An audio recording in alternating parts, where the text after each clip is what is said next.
ডিভিসির সাথে আমরা ফার্দার কোনো সম্পর্ক রাখবো কিনা আমাদের সন্দেহ আছে। আমি সব সম্পর্ক কাট আপ করে দেবো।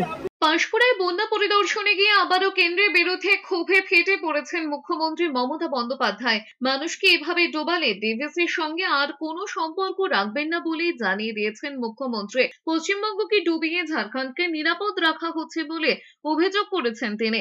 তার কথায় বারবার অন্য রাজ্যের জল এই রাজ্যে প্লাবিত হচ্ছে। মুখ্যমন্ত্রী আরো জানিয়েছেন, রাজ্যে যেসব জেলা প্লাবিত হয়েছে তা বৃষ্টির জলের কারণে হয়নি, ডিভিসি ছাড়া জলেই হয়েছে। বারবার বলার পরেও জল ছাড়া বন্ধ করছে না ডিভিসি। তার অভিযোগ, পাঁশকুড়া, উদয়নারায়ণপুর, আমতা বহু জায়গায় নতুন করে প্লাবিত হয়েছে। বহু মানুষ জলবন্দী। মানুষের কাছে যাতে ঠিকমতো ত্রাণ পৌঁছয় সেজন্য প্রশাসনকে নির্দেশ দেওয়া হয়েছে। ত্রাণের কাজে যেন কোনো গাফিলতি বরদাস্ত করা হবে না বলে জানিয়ে দিয়েছেন মুখ্যমন্ত্রী। যত দ্রুত সম্ভব দুর্গত মানুষদের উদ্ধার করে ত্রাণ শিবিরে নিয়ে যেতে প্রশাসনকে নির্দেশ দিয়েছেন। পাশাপাশি যতদিন না তারা বাড়ি ফিরতে পারবেন ততদিন রাজ্য সরকার তাদের থাকা খাওয়ার বন্দোবস্ত করবে।